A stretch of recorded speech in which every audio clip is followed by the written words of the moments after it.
En las sombras del tiempo, donde la historia y la leyenda se entrelazan, yace una verdad olvidada.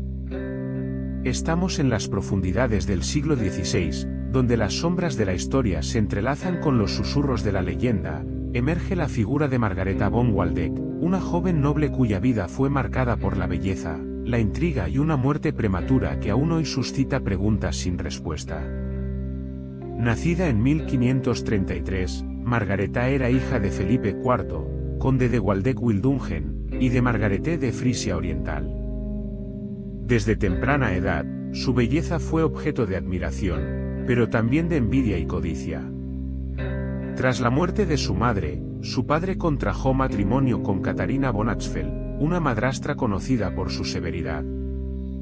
A los 16 años, Margareta fue enviada a la corte de María de Hungría en Bruselas, gobernadora de los Países Bajos y hermana del emperador Carlos V.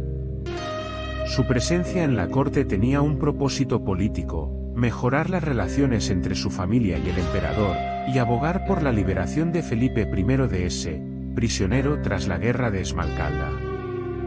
En la corte, Margareta atrajo la atención de varios nobles, incluido Lamoral, conde de Egmont. Sin embargo, fue el príncipe Felipe, futuro Felipe II de España, quien mostró un interés particular por ella. Aunque su relación nunca fue oficial debido a las diferencias religiosas, ella era luterana, la cercanía entre ambos generó tensiones en la corte. Con el tiempo, la salud de Margareta comenzó a deteriorarse misteriosamente. En cartas a su padre, describía un malestar creciente.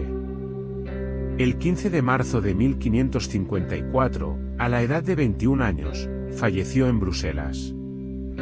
Las crónicas de Waldeck sugieren que fue envenenada, posiblemente con arsénico, una práctica común en las intrigas cortesanas de la época. Se cree que su tumba se encuentra bajo la actual Place de la Bourse en Bruselas.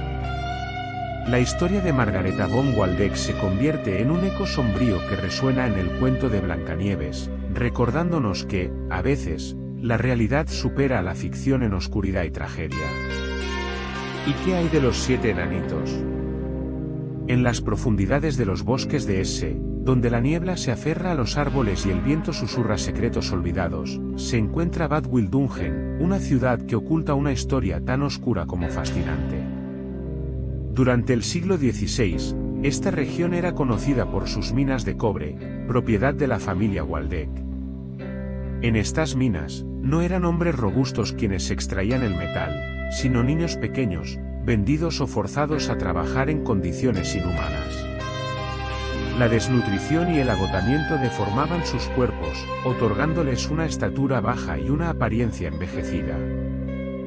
Vivían hacinados, 20 o más en una sola habitación, sin luz natural, sin esperanza. Estos niños, marcados por la miseria y la explotación, podrían haber sido la inspiración para los 7 enanitos del cuento de Blancanieves. No eran seres mágicos, sino víctimas de una realidad cruel, cuyos susurros aún resuenan en las galerías abandonadas. Los hermanos Grimm, al recopilar cuentos populares alemanes, pudieron haberse inspirado en la trágica historia de Margareta von Waldeck para crear el relato de Blancanieves. Sin embargo, su versión original era mucho más oscura que la que conocemos hoy. En el cuento de los Grimm, la madrastra de Blancanieves no solo ordena su muerte, sino que exige que le traigan sus pulmones y su hígado para cocinarlos y comérselos, en un acto de canibalismo grotesco. Además, la reina malvada intenta asesinar a Blancanieves en 3 ocasiones, primero con un corsé apretado hasta casi asfixiarla, luego con un peine envenenado y finalmente con la famosa manzana envenenada. Y el castigo para la reina no fue menos cruel. En la versión original, Blancanieves la obliga a bailar con zapatos de hierro al rojo vivo hasta que muere. Así, detrás del velo de la fantasía, se esconde una historia de celos, traición y muerte.